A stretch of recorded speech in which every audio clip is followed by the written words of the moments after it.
Hello everyone, this is Mr. Shamshi again. So for this lecture will be number 3, and this topic for this lecture is on introduction to acceptance sampling. Okay, we'll take a look at what is this acceptance sampling all about. But before we move on to acceptance sampling, we also take a look at the relationship between sampling and quality. What is complete sampling? What is partial sampling? And what is a sampling plan, how to develop a sampling plan.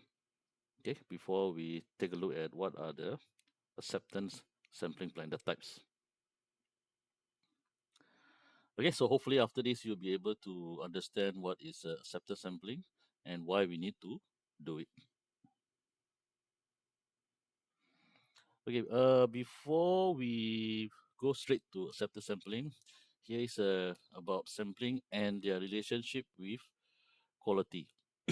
Okay, so basically when companies produce their products, right, they will need to check whether the product that they produce are of a certain quality lah, which is acceptable by the customers. So how do they check the quality? So they take a sample to and bring it maybe to the lab to check the quality. So this is where sampling comes in. That means you go there to the plant, you take some samples, bring back to the lab to test. Okay, so these are related. Okay, so when people take a sample and then they check the quality, sometimes, right, there might be a chance that there'll be a defective product. Okay, so certain situations, certain products, depending on the company may say, okay, maybe one batch of 100,000 products, I can accept one defect. But some company, they cannot even allow one defect. They say must zero defects. So in which situation can the company or the product in that company can have defects, and in which situation can there can be no defects at all in that product? Okay, so it depends on the scenarios and certain situation. So these are the factors that affect whether the company can accept a lot of rejects, maybe a few rejects, or cannot have any rejects at all. Okay, so it depends on the product and the quality that the company is producing and so on. Okay, let's see the first factor here. First factor. First one is lot size. Okay, let's say I produce screws. You know screw, right? When people produce screw, they produce in large amount, maybe 100,000s, 200,000, 1 million. Do you think you can accept zero defect? That's very difficult, okay, because you produce a lot. So usually companies that produce a lot of product per batch, for example, they may tend to say, okay, maybe I can, maybe one or two defects I still can accept. All right. So in this case, usually lah, the higher the lot size, the more defects the company can tolerate, can accept. Next one, cost of inspecting and testing. So if your cost of inspecting and testing is very expensive, okay, so this means that the company cannot afford to have a lot of defects. Okay, because it's very expensive to test. All right. So the same thing for the third point here, cost of dismantling and repairing and assembly. So if let's say I produce something, then because of the defect, my machine or my assembly area is spoiled. So I need lots of money and time to repair. So because of this, I don't want to have too many defects from my customer, for example, so that it doesn't affect my repairing of my machine. So again, I don't want too many defects if this is the case. This one, the 4 point is very, very important because it's what happened. What is the loss of something serious that happened if there's defect in your product? That means you cannot meet what your customer wants. For example, if like medicine, okay, if there's a defect, the customer might die. So this is very serious, really. So definitely, companies that produce this kind of products, they will have zero defect policy.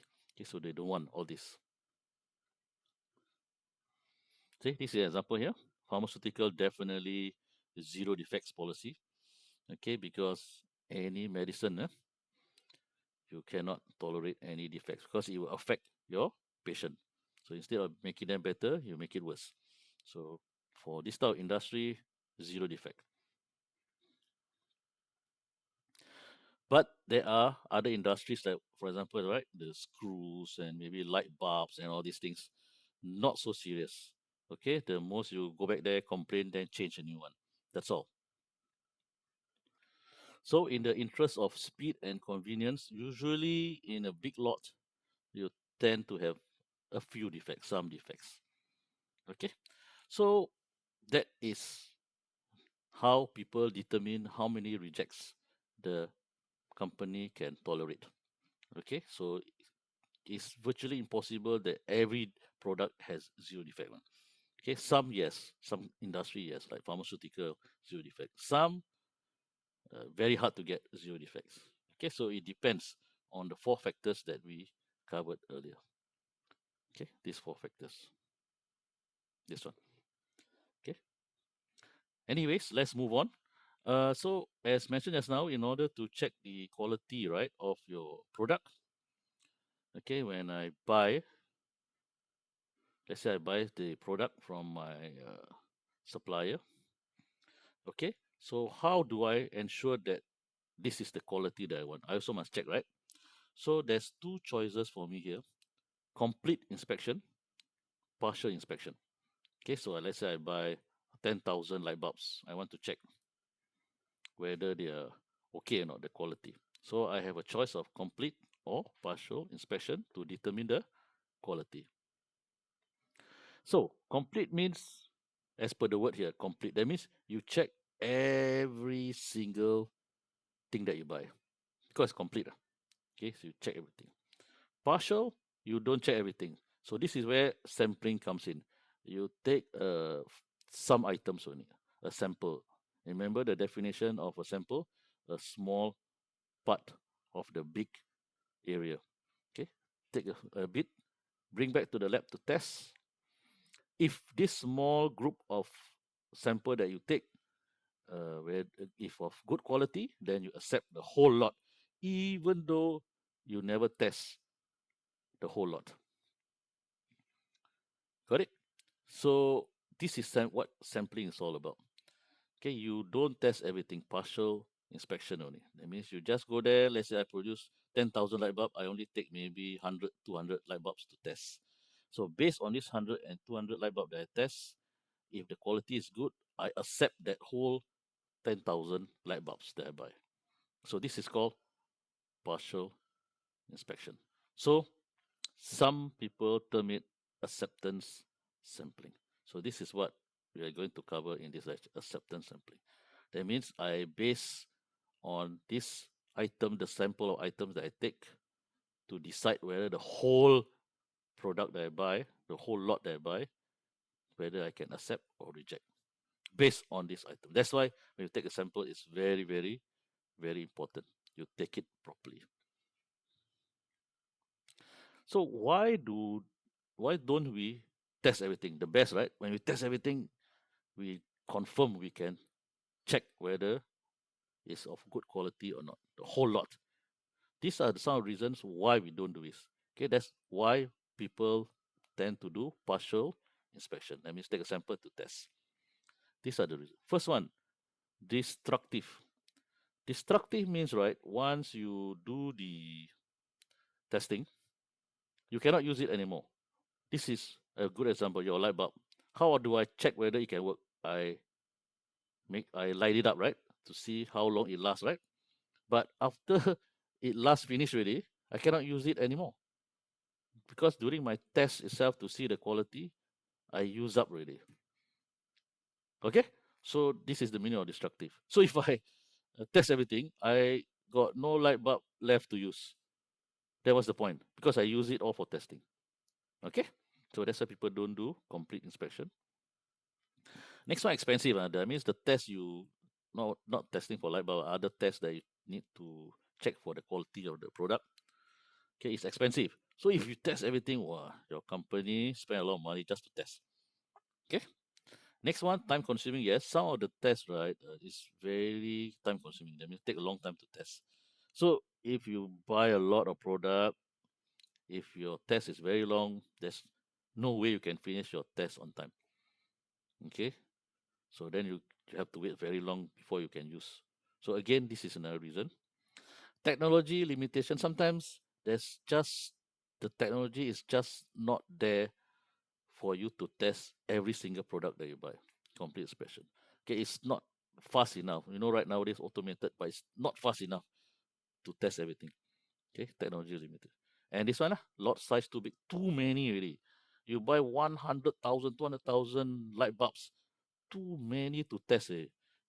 Okay, so these are the reasons why people don't test everything. So that's why for SHP, right, this is what it's all about. Partial inspection. Take a sample to test.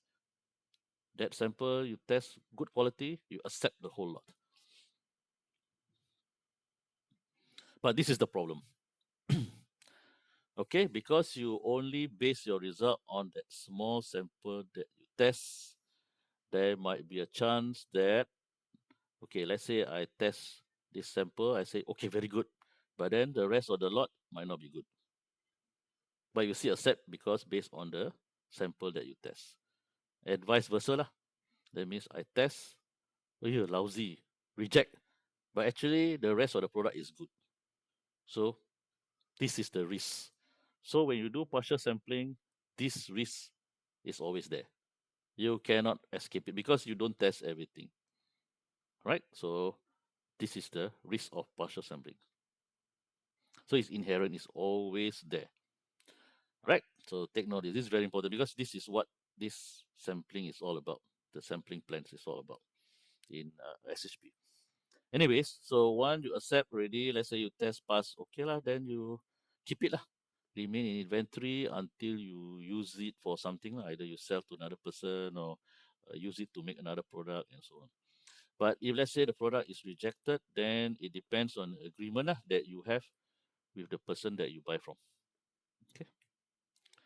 So there's a couple of things that people can do lah if it's rejected and return back to the person that you buy it from. The supplier, right, can rework it. That means they can maybe do something to it in order to make it better. Okay, and then give it back to you. Okay, or the seller can reinspect and test that product, the whole lot or some of it, and then any defective items they replace it lah. Can then send it back to the customer, and then the customer can then decide again whether they want to test completely because scared already mah. Okay, got because reject already, or based on sampling. That means the partial sampling. That means just take a few, test, okay or not. If okay, yes, accept the whole thing. Okay, this one you can just read out about the MRT. Can the buyer do the re-inspect? Yes, you can inspect whatever is left in the lot that's not part of the sample, up to you. Okay, and then if you find there's a problem, then you send it back to the your buyer, your seller lah. Okay, and then if there any defect, just ask them to change. Okay. So now we come to this thing called a sampling plan. So whenever, remember just now we said that the person who manufacture might accept a certain amount of rejects. Okay, so how much rejects they can sell to the buyer will be agreed upon both parties. That means the buyer and the seller have to come together and decide. Okay, how much defects the buyer can tolerate from the seller. Okay, that means they have to come down and discuss, is it serious or not, uh, all the factors just now, right, that we covered already. So, and then they have to decide how much defects they can tolerate. That means the buyer can tolerate. Okay, so After everybody set ready, happy, so they come up with this thing called acceptable quality level. That means the maximum amount of rejects the buyer can tolerate, can accept. Okay, acceptable quality level. We cover this in more detail later. Okay, next one, developing a sampling plan. This is where the military standard, I don't know whether you remember or not, in the first lecture we covered it slightly. Okay, this is from the US military standard. So they come up with this sampling plan, which is actually very good. So other people start to adopt it.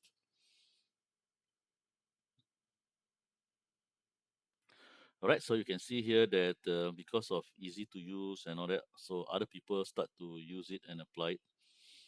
Okay, and then it's used lah as per just now, based on the AQL. Remember the AQL, acceptable quality level. This one, how much defects the buyer can tolerate. Before we move on to using this kind of military standard sampling plan, we have to discuss about this level 1, 2, and 3. How precious the product is. If it's just like maybe screws or light bulbs, probably level 1, not so expensive. Normal level 2, level 3 is for expensive or important items. Okay, so if it's not mentioned, the product is not mentioned how valuable it is, always use level 2. Level 2 is always the default. Okay, so let's say in the question in your quiz, if they ask you but never give you which level, and you also don't know whether it's a critical item or not, always use level 2. Okay, there's other inspection level, which is a special one. We won't cover this. This is S1 and 2, so this one just ignore it. Okay, usually this one is when its sample size very small and the risk they take is large. Okay, that means they can accept a lot of defects. So as mentioned just now, the buyer and seller must agree with the AQL first. Okay, this is the definition. Maximum percent of defect items in the lot that the buyer can tolerate. Okay, that means if I say 10%, then I can that means I can accept up to 10% of the product that I buy. Okay, will have defects in it. 10% defects. Okay, so this is the meaning of AQL. So you must know the AQL first. The buyer and seller must decide first.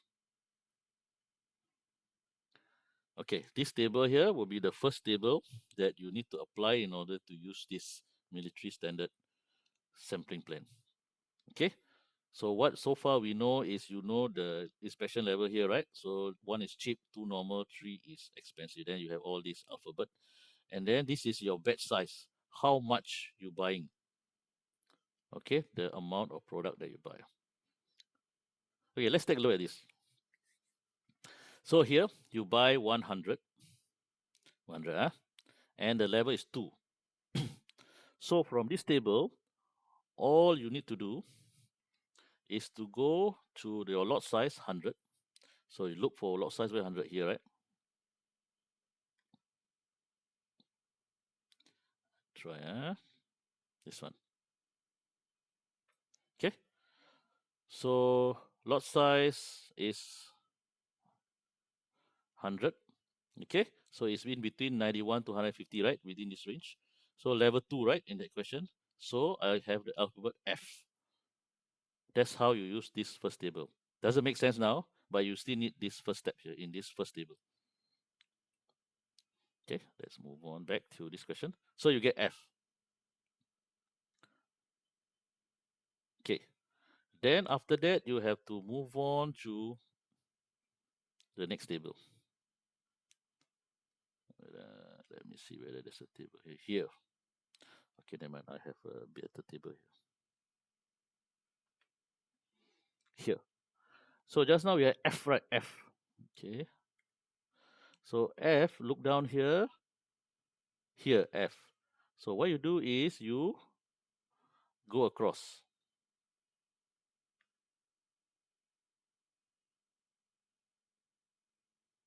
Just go across first. because you get F already, right? Okay, here. So here in this table here, sample size is 20. What does this mean? Let's go back to the table PowerPoint slide here.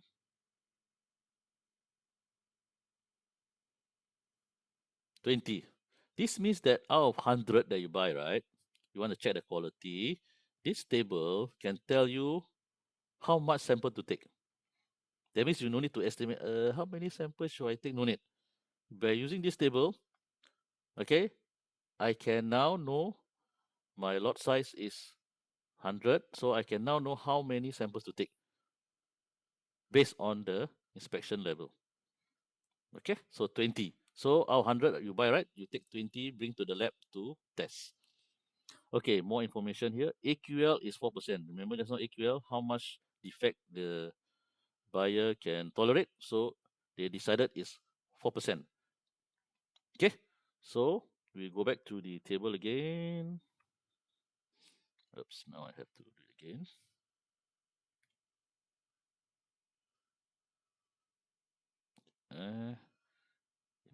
Okay,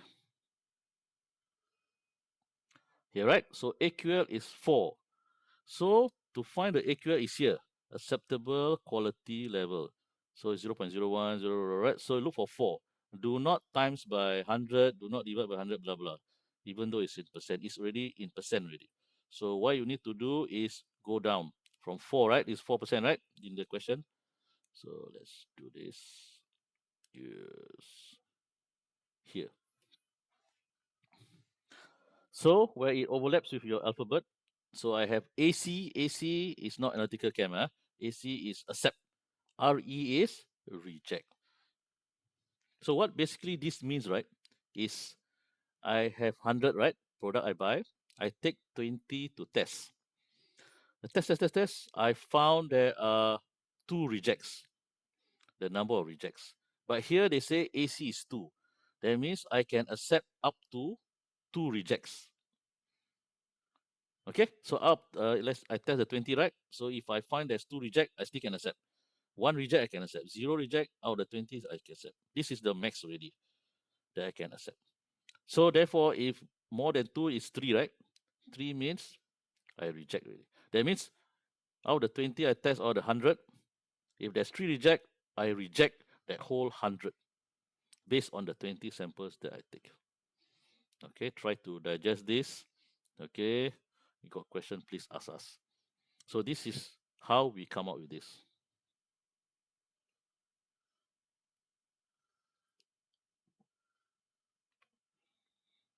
Okay, so this is where we come in. AQL 4%. So if there's 2 or fewer defects, I accept the whole lot, which is 100, right? But if there's more than 3 or more, I reject this whole 100 out of the 20. So this testing is based on the 20 that I take. So you see, these 2 tables, military standard table, helps you to decide how much sample to take, help you also decide what is my maximum amount of defects I can tolerate based on the AQL that the customer and buyer has decided. Okay. So same thing for this question. Okay, so you go to 120,000 nails, AQL 1 level given is 2. So find the letter first table, 120,000. So 120,000 is here, in between 35,000 and 150,000. Level 2, right? So it's N. There you go. N. And then you move on to that table. Okay, so N, right? So N here. So 500. So you take 500 samples out of the 120,000, right? To test. Take out 500 samples to test. AQL is how much? 1%, is it? Yeah, 1%. So go across. 1% is here.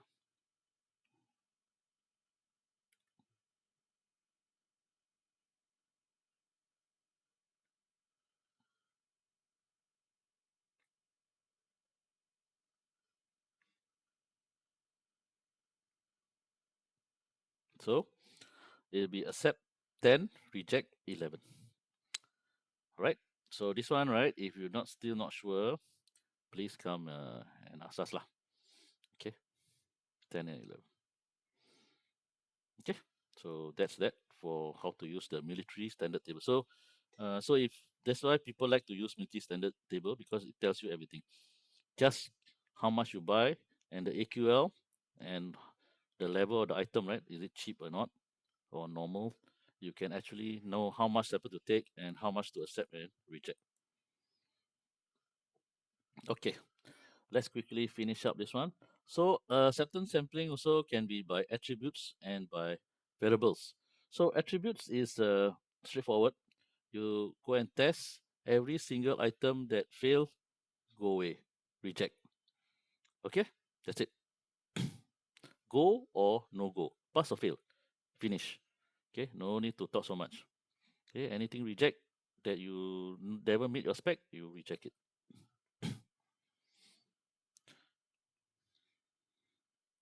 Whereas variable, right, they use continuous measurement, meaning that they test everything first, or they test all the sample first, and then they use statistics like mean and standard deviation to decide. Okay. All right. So inspection by attributes, sampling by attribute is pass or fail. Okay. Accept or reject, and the sampling by variable is they use statistics one. They test everything first, then they based on the mean or standard deviation, they decide whether to pass or reject the whole lot. Incoming inspection means the product comes to you and then you test. Outgoing means that before you sell to your customer, you test first. Everything okay? Then you send it to your customer. Okay. Incoming means product come, you test. Outgoing means before you sell, you test first before you sell it out. That's the meaning of this. And then you have rectifying means if something is wrong, right? The sampling plan will tell you what to do with it. Okay. Whereas non-rectifying sampling plan, they don't really tell you what you should do with the defective products. That's all only. Okay. Then you have single, double, and multiple sampling point. Okay, so sampling plan, sorry. So single means you just take the sample one time. Double means you take two times, and multiple means anything more than two lah. Okay, this one we will cover a bit more in the next lecture.